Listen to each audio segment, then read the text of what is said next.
اعوذ باللہ من الشیطان الرجیم بسم اللہ الرحمن الرحیم۔ اب اس کے بعد پھر ایک بڑی عظیم دعا آ رہی ہے۔ اس سورہ مبارکہ میں دعائیں بہت ہیں، یہ بھی بہت عظیم دعا ہے، اور یہ تو باقاعدہ تلقین کر کے کہا گیا ہے۔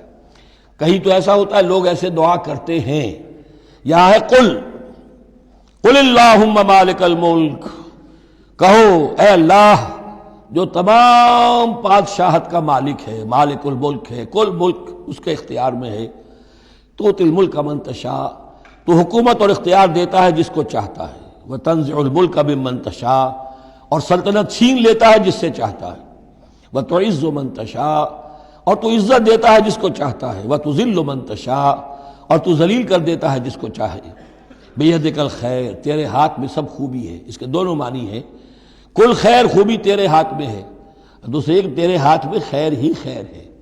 بسا اوقات انسان جسے اپنے لیے شر سمجھ بیٹھتا ہے وہ بھی اس کے لیے خیر ہوتا ہے۔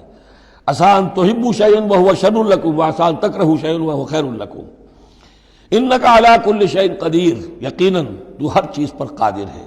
تولج اللیل فی النہار، تو رات کو لے آتا ہے دن میں پرو کر، وتولج النہار فی اللیل، اور پھر دن کو نکال لاتا ہے رات میں سے پرو کر، وتخرج الحی من المیت، اور تو نکالتا ہے زندہ کو مردہ سے، وتخرج المیت من الحی، اور تو نکالتا ہے مردہ کو زندہ سے۔ اس کی بہترین مثال مرغی اور انڈا۔ مرغی میں جان نہیں ہے لیکن اسی میں سے چوزہ برآمد ہوتا ہے، زندہ ہے، اور وہ مرغی جو ہے وہی انڈا دے رہی ہے۔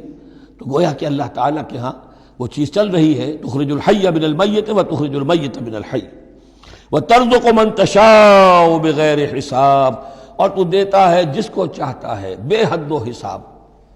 لا يتخذ المؤمنون الکافرین اولیاء من دون المؤمنین، اہل ایمان نہ بنائیں اپنے دوست کافروں کو اولیاء، ایسا دوست جو قلبی دوست ہو، جو رازدار بھی ہو جاتے ہیں، پشت پناہ بھی ایک دوسرے کے سمجھے جاتے ہیں۔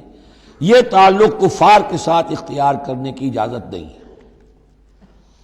ایک اچھا رویہ ہو، ظاہری مدارات ہوں، آپ ان سے اچھے کلچرڈ طریقے پر بات کریں، تہذیب کے ساتھ، یہ اور بات ہے، لیکن دلی محبت، قلبی رشتہ، جذباتی تعلق، ان کی ایک ایسے باہمی مدد کا ایک رشتہ قائم کر لینا، پشت پناہ ہونے کا رشتہ بنا لینا، اس کی اجازت نہیں ہے۔ لا يتخذ المؤمنون الکافرین اولیاء من دون المؤمنین، اہل ایمان کو چھوڑ کر ان کے ساتھ یہ رشتہ قائم کرنا اللہ کو پسند نہیں۔ ومن یفعل ذلک فلیس من اللہ فی شیء، اور جو کوئی بھی یہ حرکت کرے گا پھر اس کا اللہ کے ہاں کوئی مقام نہیں ہوگا، کوئی رشتہ اللہ کا پھر اس کے ساتھ نہیں رہے گا۔ اللہ کے دشمنوں کے ساتھ تمہاری دوستی ہے تو ظاہر بات ہے کہ پھر اللہ کے ساتھ تمہارا کوئی تعلق نہیں رہا۔ الا ان تتقوا منہم تقاہ، سوائے یہ کہ تم ان سے بچاؤ کرنا چاہو، بچاؤ کے لیے۔ بعض اوقات ایسے حالات ہوتے ہیں کہ کھلے مقابلے کا بھی موقع نہیں ہے، تو آپ طرح دے رہے ہیں، آپ وقت جو ہے یو آر بائنگ ٹائم، تو اس میں کوئی ظاہری خاطر مدارات کا مسئلہ بھی ہو جائے تو کوئی حرج نہیں ہے، لیکن یہ کہ مستقل واقعی قلبی محبت قائم کر لینا یہ جائز نہیں ہے۔ ویسے یہ کہ اسی پھر آیت کے اسی الفاظ کو ہمارے ہاں اہل تشیع نے تقیہ کی جڑ بنا دیا ہے، لیکن انہوں نے اسے پہنچا دیا اس حد تک کہ جھوٹ بھی بولو، اپنے عقائد بھی چھپا لو، اور اس کے لیے دلیل یہاں سے لاتے ہیں۔ لیکن یہ بالکل ایک دوسری شکل ہے کہ یہ صرف ایک ظاہری مدارات کی حد تک، ایک حد تک، یہ نہیں کہ آپ جھوٹ بولنے پر آ جائیں اور آپ ایک چیز کو چھپانے پر آ جائیں، بس یہ ہے کہ آپ اس وقت تک، جیسے ہم پڑھ چکے ہیں سورہ بقرہ میں، کہ اگرچہ یہ یہودی جو ہیں ان کے دلوں کے اندر آگ بھری ہوئی ہے تمہارے خلاف، لیکن یہ فاصفحوا فاعفوا واصفحوا، ابھی ذرا درگزر کرتے رہو، ابھی فوری طور پر ان کے ساتھ جو ہے معاملہ کوئی مقابلے وغیرہ کا شروع کرنا مناسب نہیں۔ اس حد تک مصلحت بینی تو صحیح ہے، لیکن یہ نہیں کہ جھوٹ بولا جائے معاذ اللہ۔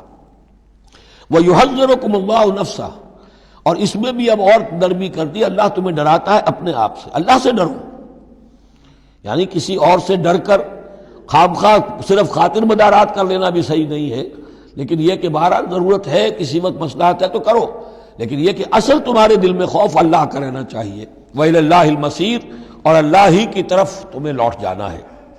قُلْ إِن تُخْفُوا مَا فِي صُدُورِكُمْ وَتُبْدُوهُ يَعْلَمُهُ اللَّهُ، یہ پھر وہی آیت آ گئی ہے جو سورہ بقرہ کے آخر میں آئی تھی، لِلَّهِ مَا فِي السَّمَاوَاتِ وَمَا فِي الْأَرْضِ وَإِن تُبْدُوا مَا فِي أَنفُسِكُمْ أَوْ تُخْفُوهُ يُحَاسِبْكُم بِهِ اللَّهُ، یہاں فرمایا قل ان تخفوا ما فی صدورکم، کہہ دیجئے کہ اگر تم چھپاؤ جو کچھ کہ تمہارے سینوں میں ہے، اور تبدو ہو یا تم اسے ظاہر کر دو، یعلمہ اللہ، اللہ تعالیٰ اس کو جانتا ہے۔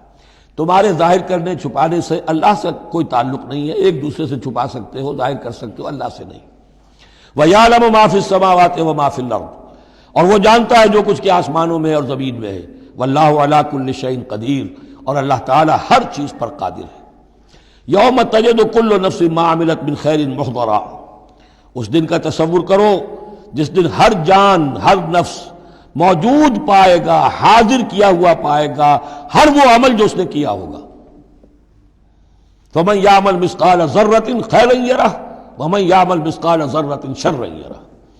یوم تجد کل نفس ما عملت من خیر محضرا وما عملت من سوء، جو نیکی کی ہوگی اسے بھی موجود پائے گا، اور جو بدی کمائی ہوگی وہ بھی موجود پائے گا۔